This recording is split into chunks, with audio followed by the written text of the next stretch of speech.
Téléspectateurs, téléspectatrices, chers internautes, nous sommes très contents de vous retrouver. Bonjour Franck.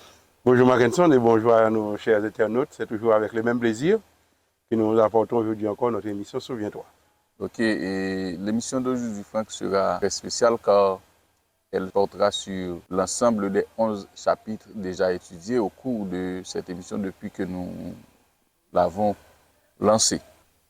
Et comment devrions-nous comprendre ces 11 premiers chapitres de la Genèse? Merci pour cette question qui nous donne la possibilité de faire une mise au point sur l'ensemble de ce que nous avons déjà vu jusqu'ici. Et la perspective que nous avons adoptée a consisté pour nous à faire comprendre que le livre de la Genèse, c'est un livre que nous devons lire de manière littérale. C'est un livre qu'il faut lire littéralement tel qu'il est écrit, pour la simple et bonne raison qu'il s'agit d'une narration. Il s'agit d'une histoire, d'un récit des événements des origines qui n'ont pas été racontés par un témoin oculaire, mais qui ont été rédigés sous l'inspiration de Dieu. Pourquoi c'est important? Parce que les 11 premiers chapitres de la Genèse sont des chapitres indispensables pour comprendre tout le reste de la Bible. Il n'y a pas un seul chapitre de la Bible qui soit compréhensible si l'on ne comprend pas correctement les 11 premiers chapitres. Et il n'y a pas une seule doctrine de la Bible qui tient debout sans une compréhension adéquate des 11 premiers chapitres de la Genèse. Tout ce que l'on enseigne, si cet enseignement n'est pas en conformité avec une compréhension cohérente des 11 premiers chapitres, eh bien, cet enseignement ne va pas tenir debout. Alors, qu'est-ce que ces 11 chapitres nous enseignent? C'est que l'humanité est le résultat d'une initiative divine, parce que c'est Dieu lui-même qui a décidé et qui a planifié et qui a mis en œuvre sa planification en exécutant la création pendant une semaine. Il faut insister sur ce point pour deux raisons fondamentales. La première raison, c'est que dans le milieu scientifique, tu as beaucoup de scientifiques qui n'acceptent pas cette version d'un Dieu créateur, parce que, il faut le reconnaître, la science n'est pas en mesure de prouver le créateur, et pour le scientifique, il lui est difficile de s'accommoder de ce qu'il ne peut pas prouver. Et justement, le créateur ne peut pas être prouvé. La création, en un certain sens, peut être prouvée. Mais le créateur, il n'y a pas moyen de le prouver. Puisque la science est basée sur la démonstration. La science est basée sur la démonstration. Donc, il faut aller plus loin que la science pour comprendre le créateur. Et malheureusement, beaucoup de scientifiques restent bloqués à la science. Ils ne peuvent pas faire ce pas, ce bond en avant, au-delà de la science. Beaucoup de scientifiques n'arrivent pas à faire ce bond. Donc, il faut insister sur le fait que la vie a été créée, la vie a été planifiée. Normalement, ce point-là ne devrait pas être difficile à comprendre. Pourquoi? Parce que toutes les découvertes scientifiques montrent que la vie n'est pas un fruit du hasard. Le hasard aurait besoin de trop d'hasard pour créer la vie. Le hasard est trop hasardeux. Le hasard ne peut pas créer la vie. Parce qu'il y a une planification tellement fine et tellement bien ajustée Direct. Exact dans la création de la vie, que la seule explication qui fait sens à un cerveau rationnel, c'est admettre que ça, c'est le résultat d'une planification. Or, le problème, c'est que la planification est évidente dans les recherches, mais cela implique d'admettre l'existence d'un planificateur. Okay. Et c'est ça qui crée le problème. Donc, c'est ce que Aristote appelle le premier moteur. Le premier moteur ou la cause causante non causée. Okay? Donc, il faut reconnaître ça. Ça, c'est pour cela qu'il faut insister sur ce premier point.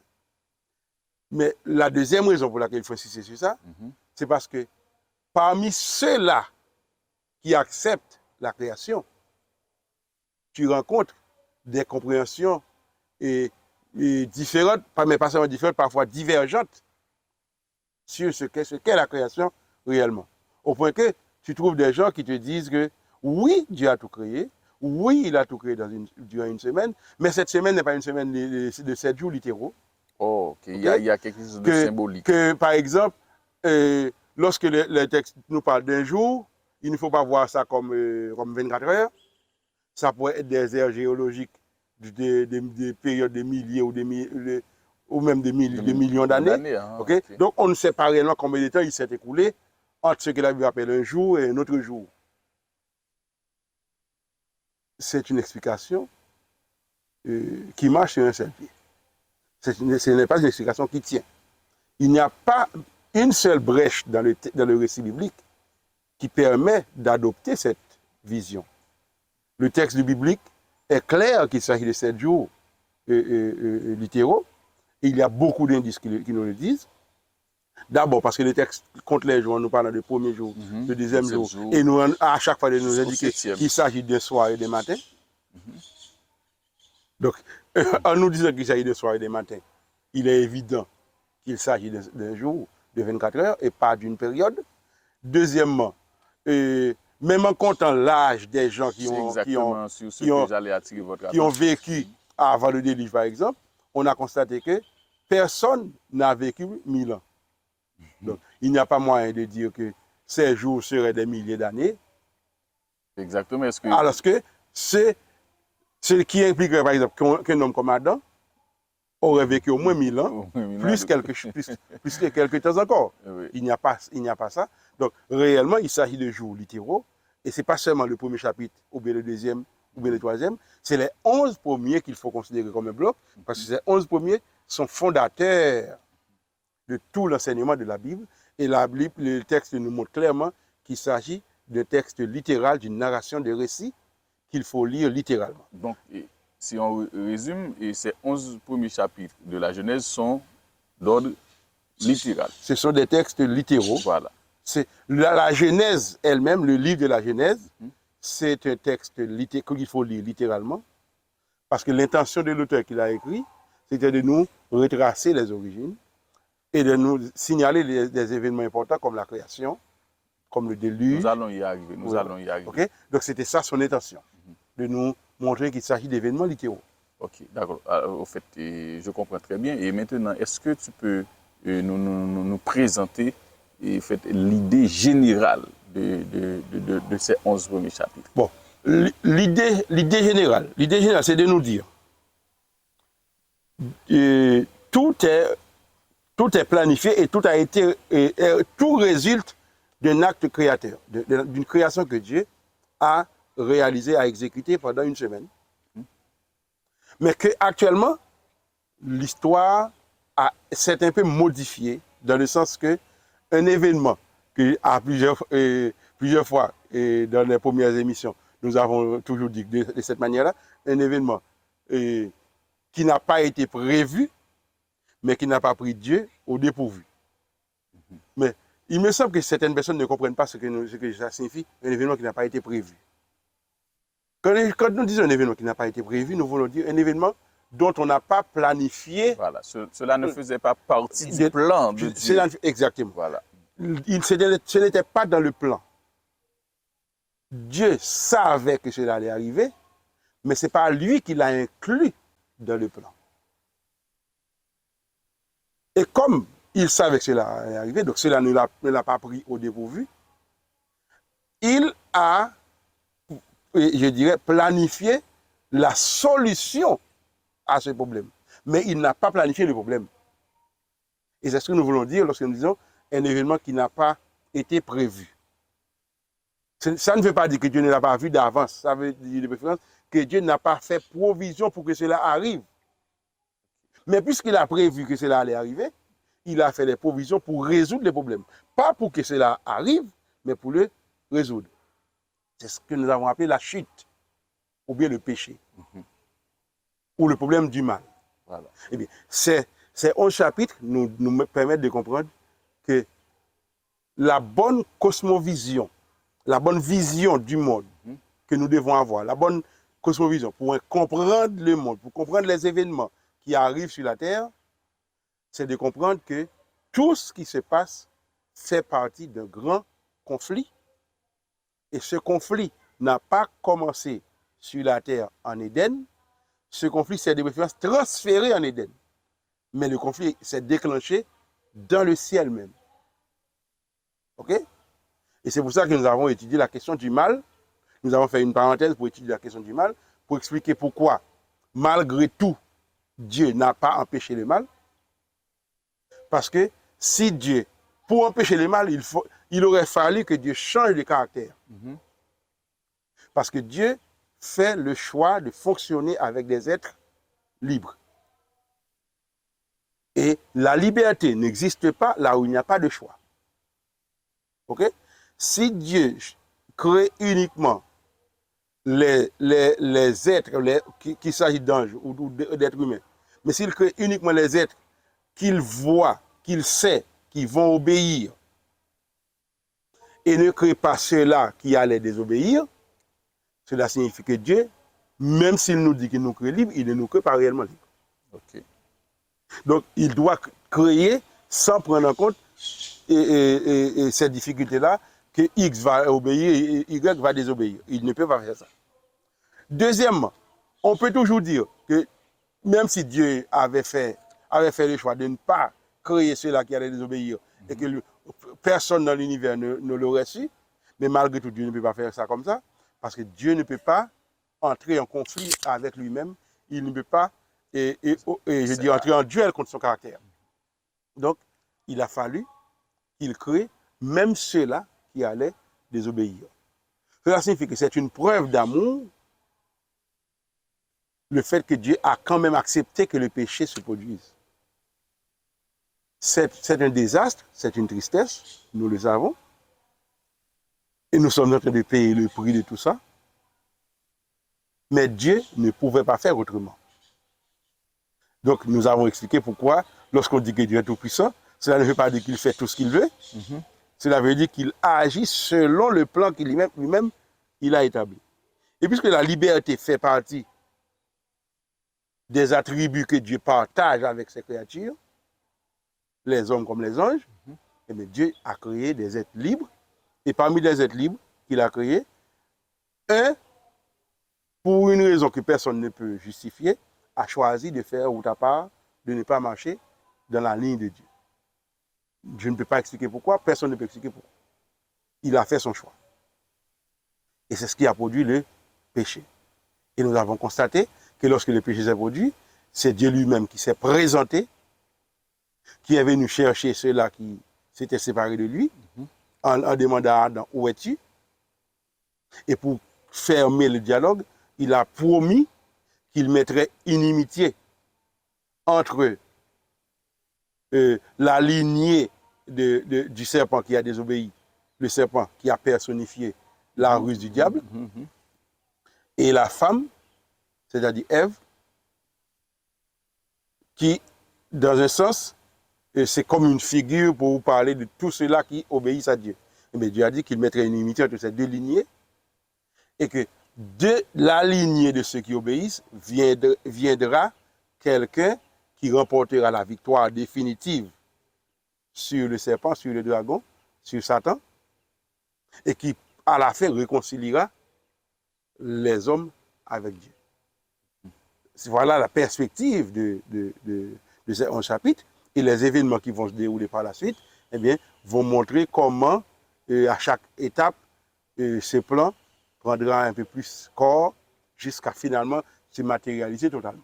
D'accord. Et j'aime bien cette avancée que tu fais ou la manière dont tu termines et cette réflexion, c'est exactement le point sur lequel j'allais te questionner. Effectivement, dans ces 11 chapitres, nous pouvons constater le déroulement de beaucoup d'événements et des faits et aussi des personnages. Et est-ce que tu peux nous dire, à ton avis, les personnages et les événements les plus marquants de ces 11 premiers chapitres? En réalité, je crois qu'on peut s'arrêter sur 3 événements qui sont les plus marquants. Évidemment, on ne peut pas commencer autrement que par la création. Okay? Parce que c'est parce qu'il y a eu la création qu'il y a eu tout le reste. Parler de tout cela. Donc, sans la création, il n'y aurait pas eu le reste. Donc, on doit toujours commencer par la création. Et la création, c'est l'élément fondateur, c'est l'élément primordial, l'élément qui a tout, par lequel tout a commencé. Donc, la création, on ne pourrait pas commencer autrement.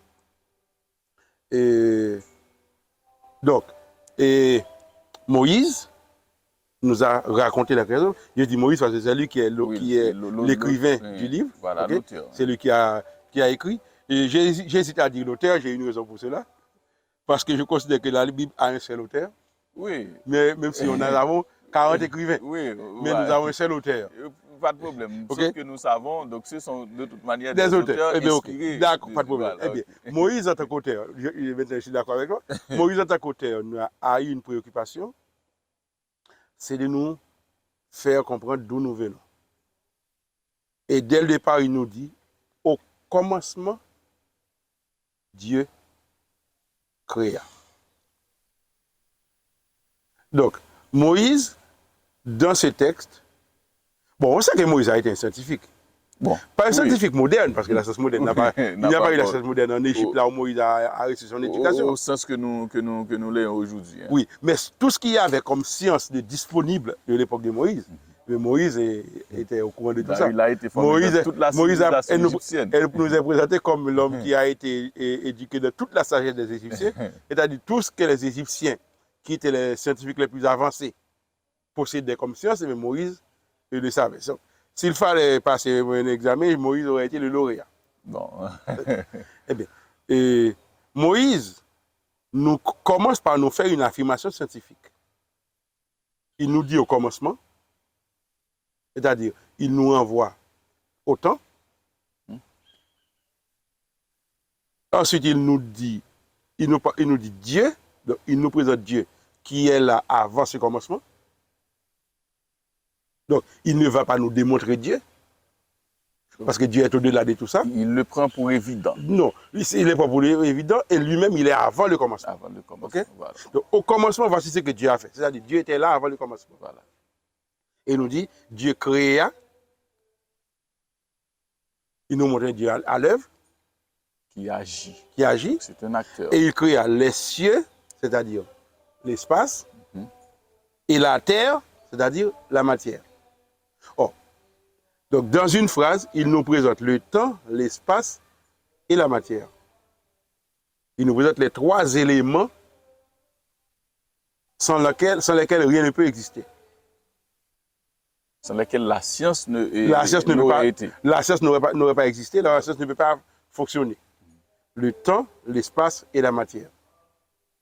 C'est-à-dire, la Bible s'ouvre sur une affirmation scientifique. Mais ce n'est pas une affirmation qui se prétend scientifique. Parce que tu peux lire ce texte dans toute ta vie et ne pas te rendre compte qu'il s'agit d'une affirmation scientifique. Parce que le texte ne prétend pas utiliser le langage scientifique. Il n'y a pas de langage scientifique dans le texte.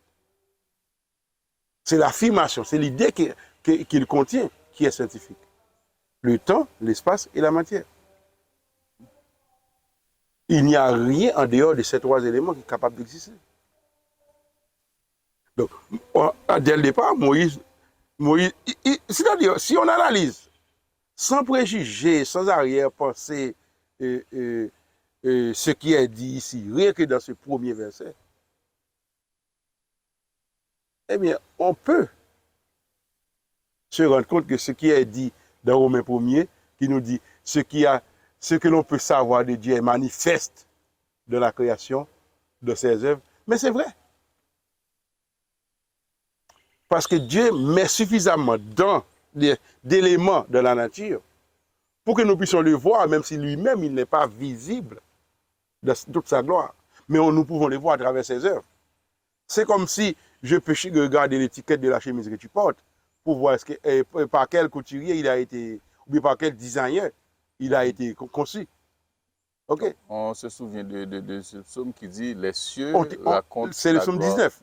Les cieux racontent la gloire de Dieu. Et Romains 1er nous dit ce qu'on peut connaître de Dieu est manifeste dans ses œuvres. OK? Parce que Dieu nous montre qu'il est là dès le départ. Parce que il commence par nous affirmer le temps, l'espace et la matière. Les éléments qui nous sont indispensables pour quoi que ce soit, pour tout. OK? Donc, Moïse commence l'histoire de cette manière. Donc, la création, c'est l'affirmation, je dirais, centrale, essentielle, sans laquelle rien de ce que nous disons n'a de sens. Ce n'est pas la création que tout prend son sens. Okay. Mais, par la suite, il y a eu le péché. Le péché nous fait souffrir, je ne vais pas prendre ça comme essentiel. Mais c'est un événement douloureux. C'est un événement douloureux. Mais nous pouvons voir comment cet événement douloureux va prendre chair jusqu'à ce que finalement, qu'est-ce qui va arriver? Dieu va lui-même se retrouver comme dans une impasse. Je parle d'un langage humain. Comme dans une impasse. Et Dieu dit, il se répand, OK, d'avoir créé les hommes. C'est-à-dire, lui-même, il souffre tellement.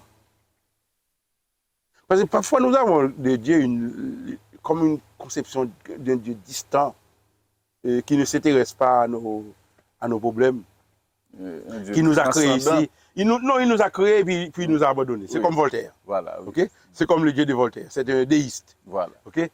Donc c'est une conception déiste qui fait que, oui, Dieu a tout créé, mais après il nous a abandonnés, il nous a dit, OK, débrouillez-vous. Je ne me mêle plus de vos affaires. OK? Arrangez-vous pour vivre. Si vous voulez vous tuer, tuez-vous. Ça ne me concerne pas. OK? Mais en réalité, Dieu souffre avec nous. C'est ce que le texte a voulu dire. Le texte n'a pas voulu nous montrer que Dieu est limité, que Dieu ne savait pas ce qui allait arriver. Mais là, il veut nous dire que Dieu souffre. Et pour mettre fin à la souffrance humaine, Dieu a choisi de donner à la terre une nouvelle opportunité, une nouvelle chance. Et qu'est-ce qu'il a fait? Il a envoyé un déluge. Avec le déluge, il a détruit toute trace de vie sur la terre. Mais comme il n'allait pas recommencer totalement en faisant une nouvelle création, comme il l'avait au départ, il a recommencé et il a fait une nouvelle création, mais il l'a fait à partir d'éléments préexistants. Donc, qu'est-ce qu'il a fait? Il a demandé à celui qui s'était révélé fidèle parmi cette génération, il a demandé à Noé de se construire un bateau et que tous ceux-là qui allaient entrer dans le bateau allaient avoir la vie sauve. C'est ainsi que dans le bateau, tous les mammifères, les animaux terrestres et les oiseaux, parmi ces animaux-là, eh bien, Noé a préservé une paire, et parmi les animaux purs, il a préservé 7 paires. Et Noé lui-même est entré dans l'arche avec son épouse, et Noé avait 3 enfants qui étaient mariés. Eh bien, ces 3 enfants sont entrés également avec leurs épouses, ce qui fait au total 8 personnes qui étaient dans l'arche et qui ont eu la vie sauve. Nous avons déjà expliqué les mesures de l'arche et pourquoi l'arche pouvait contenir non seulement Noé et ses animaux, mais 2 fois ou 3 fois plus si c'était nécessaire. Donc, le déluge, c'était l'événement essentiel, central. Et c'est tellement central que même le rédacteur a consacré plus de temps à expliquer le déluge qu'à expliquer la création. Pourquoi? Parce qu'aujourd'hui, eh bien, les recherches que l'on fait, que ce soit au niveau de la paléontologie, de l'archéologie, les recherches dans presque tous les domaines de la vie, permettent de comprendre que sans le déluge, la plupart des découvertes n'ont pas d'explication. Okay? Par exemple, rien que pour citer un exemple, les fossiles que nous découvrons partout n'ont pas d'explication si l'on ne recourt pas à une catastrophe, à une grande inondation qui a de manière subite et rapide englouti des dizaines de kilomètres de forêt, des centaines de milliers d'animaux, et qui ont expliqué, par exemple, les gisements que l'on découvre, les minerais, etc. Donc, beaucoup d'éléments de recherche scientifique aujourd'hui sont compréhensibles à la lumière du déluge. Et bien, ceux-là qui refusent d'admettre cet événement, tu vois que les explications qu'ils t'inventent, c'est des choses qui ne tiennent pas. Donc, le déluge, c'est un événement central.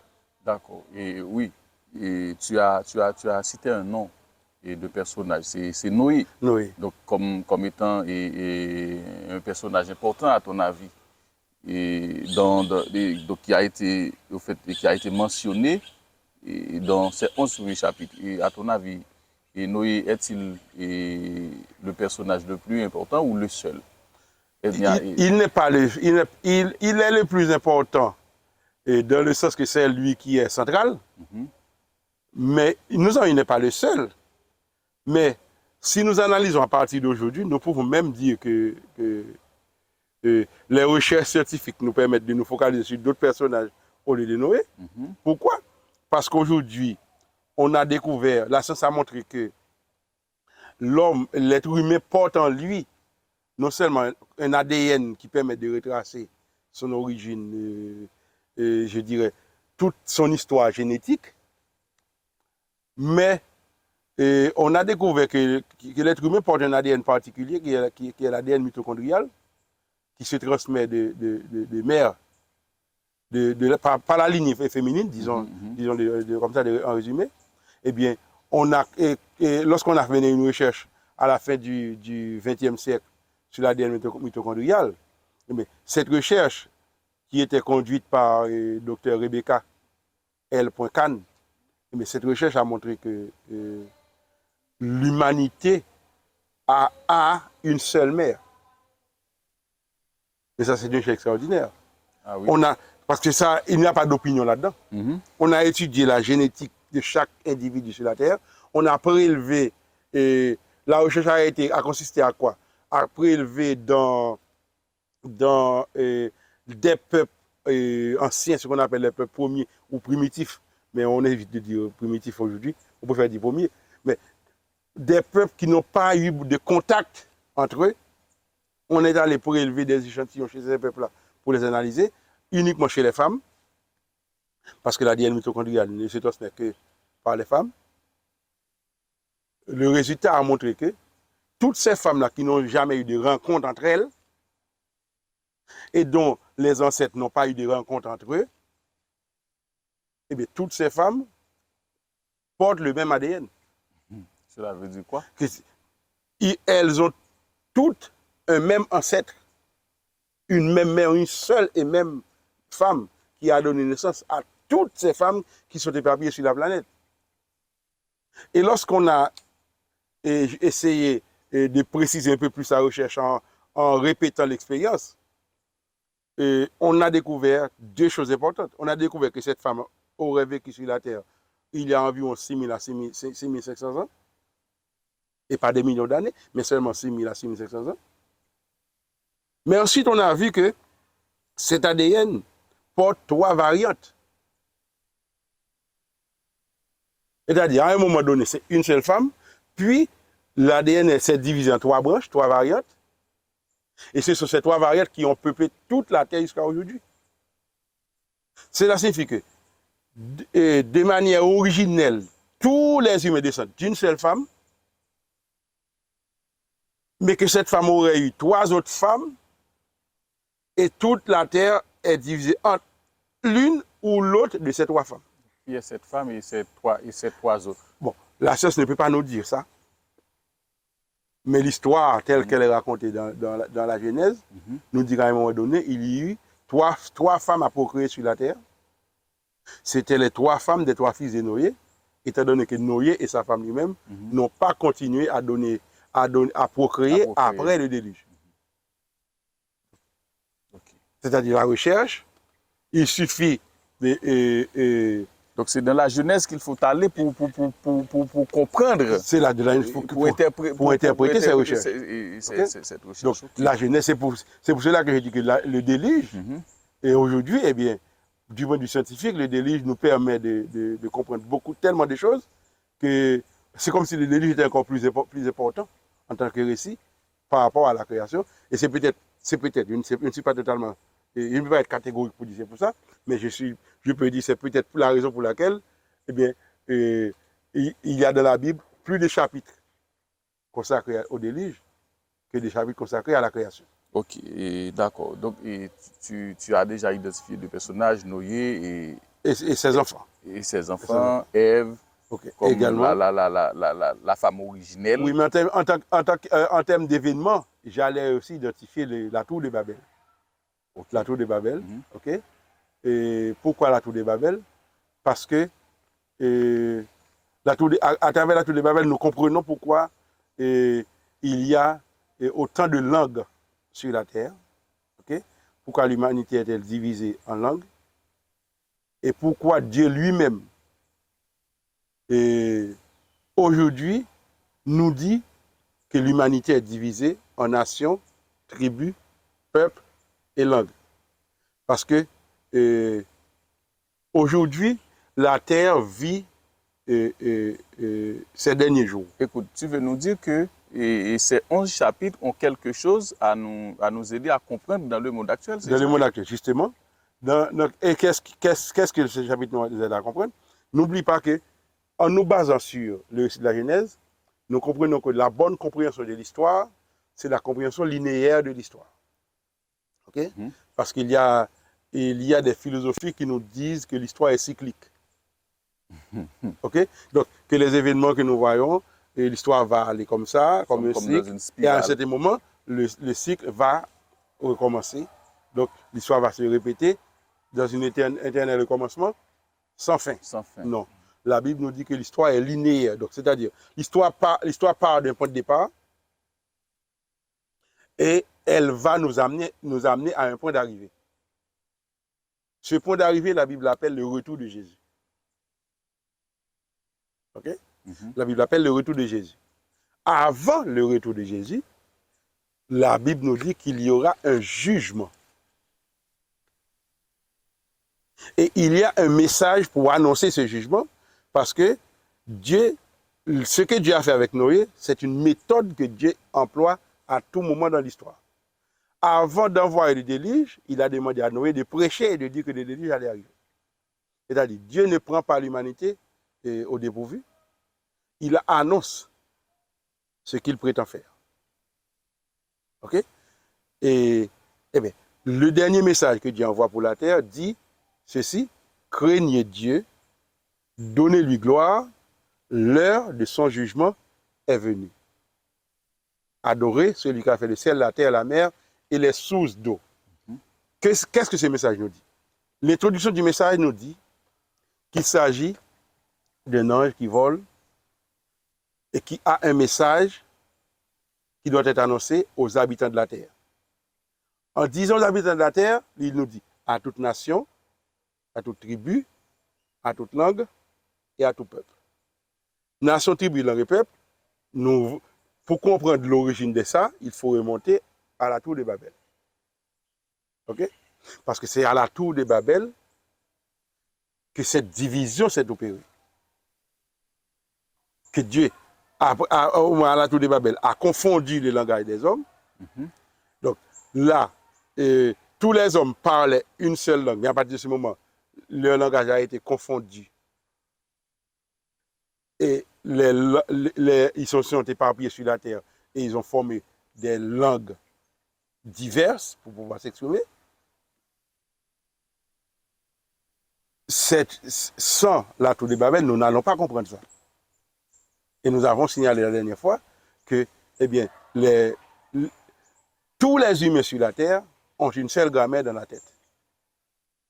Et cette grammaire prend ses spécificités par rapport à chaque individu, suivant qu'il se trouve dans telle région ou dans telle région. Ce qui explique que l'on peut toujours apprendre une langue, même si on n'était pas familier à cette langue-là. Okay? Nous autres, par exemple, qui avons la culture des langues latines, eh bien, si nous nous trouvons dans la langue, par exemple, je dirais, anglo-saxonne, par exemple, eh bien, nous pouvons nous débrouiller. Parce que la grammaire est déjà dans notre tête. C'est la grammaire de cette langue que nous n'avons pas encore. Mais la grammaire, nous l'avons déjà. Tu comprends? Oui, je comprends. Ça, c'est... Il nous faut remonter à la tour de Babel pour pouvoir le comprendre. Et bien, ce qui nous a permis aussi de remarquer que Dieu lui-même ne s'adresse pas à l'humanité sur la base de sa couleur de peau, parce que Dieu ne fait pas de division sur la couleur de peau, mais Dieu fait une division. Dieu voit que le monde est divisé en langue, en peuple, en nation, en tribu. Et bien, il envoie un message à toutes ces langues, toutes ces nations, toutes ces tribus, tous ces peuples. Pourquoi? Pour demander quoi?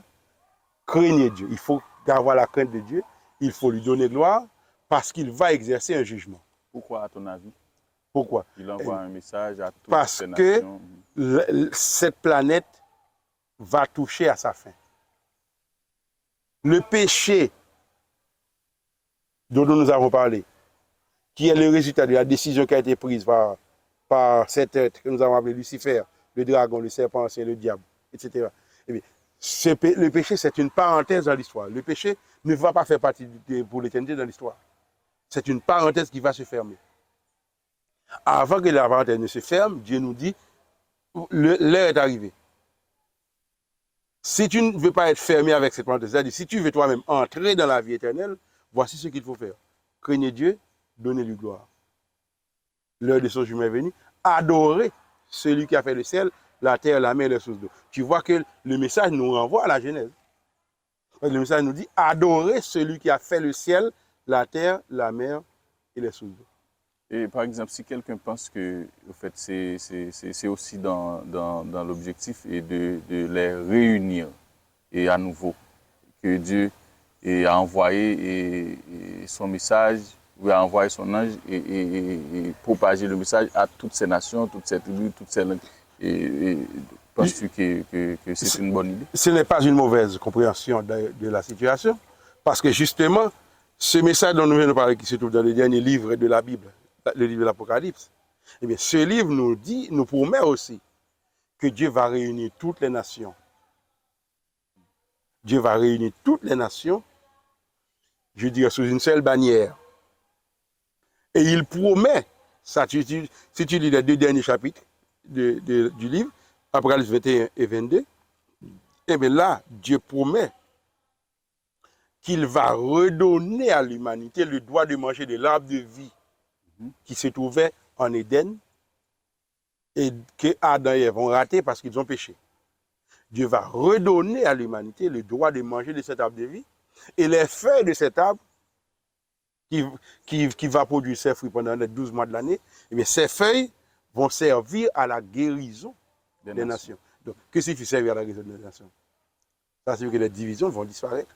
Okay. Donc, contrairement à ce que certaines personnes pensent, dans le ciel, nous ne serons pas réunis en quartier, en nation, en ceci ou en cela. Donc, telle nation à gauche, telle nation à droite. Non, non, c'est pas comme ça. Donc, mais Dieu promet qu'avec l'arbre de vie, il va mettre fin à la division des nations. Les feuilles de l'arbre vont servir à la guérison des nations. Eh bien, à ce moment-là, les hommes parleront une seule langue. Okay. Et pour nous montrer qu'il peut faire ce qu'il a dit, ce n'est pas seulement à la fin qu'il le fait. Eh bien, Dieu l'a fait déjà une fois dans l'histoire, lorsque, au jour de la Pentecôte, après la montée de Jésus au ciel, eh bien, ses disciples ont parlé et tous les auditeurs qui étaient présents ce jour-là ont entendu et compris dans leur propre langue. C'est-à-dire, Dieu peut résoudre le problème des langues et il va le résoudre. C'était un avant-goût de cette unité. On peut l'appeler comme ça. Ok, d'accord. Merci. Au fait, Franck, nous sommes censés à la fin de l'émission d'aujourd'hui. Et une dernière petite question pour finir. Et quels sont les principaux, les enseignements principaux de ces 11 chapitres, ou que faut-il apprendre et brièvement de ces 11 premiers chapitres de la Genèse? Résumons rapidement. Voilà. Ok.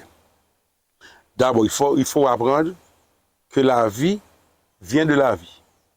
Ce qu'on appelle la biogénèse, eh bien, la biogénèse, c'est une idée farfelue. Ça ne peut pas exister. Okay? La vie ne peut pas provenir de non-vie, d'une non-vie. Okay? La vie ne peut provenir que de la vie. Il n'y a que la vie qui puisse donner naissance à la vie. Tu peux me demander dans ce cas, mais et la première vie?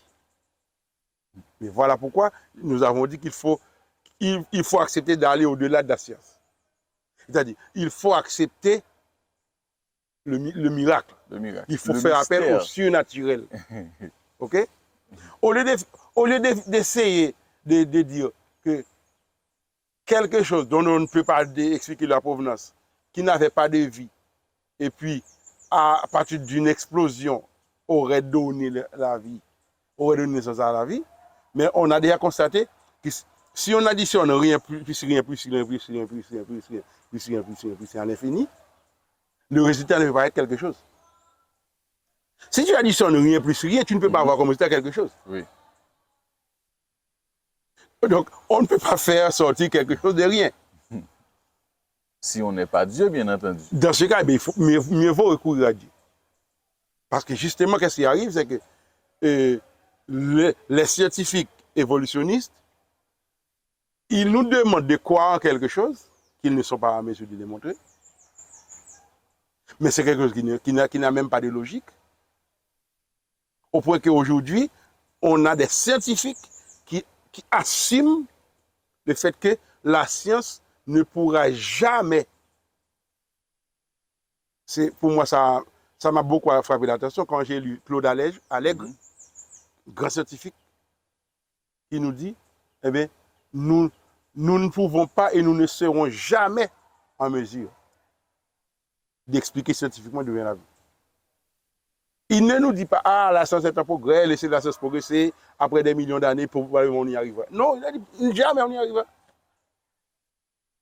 Parce qu'il est clair que c'est quelque chose qu'il faut accepter comme une intervention surnaturelle de planificateur qui est supérieur à tout ce que nous disons, tout ce que nous pensons. Donc la Genèse nous permet de comprendre cela. Il nous permet de comprendre également le problème du péché. Eh bien, il nous donne aussi l'assurance que Dieu, qui a mis cette inimitié entre les deux lignées, viendra pour mettre fin définitivement au péché. Donc nous pouvons être du bon bord. Nous pouvons choisir de laisser la parenthèse se fermer et d'entrer dans la vie éternelle grâce au sang de Jésus qui s'est sacrifié pour nous. Donc, ces 11 premiers chapitres nous aident à comprendre et disons, à répondre aux trois principales questions de l'existence. D'où venons-nous? Qui sommes-nous? Et où allons-nous? Okay. Et merci. Et nous pouvons clairement dire que nous allons dans la vie éternelle, pourvu que nous acceptions les conditions posées par le sacrifice de Jésus. C'est ça. Car il s'est sacrifié afin que quiconque croit ait la vie éternelle. Merci Franck, c'était vraiment enrichissant et intéressant. Et chers internautes, nous vous remercions de votre fidélité et nous vous donnons rendez-vous à la plus prochaine émission. Et n'oubliez pas qu'ici c'est Souviens-toi.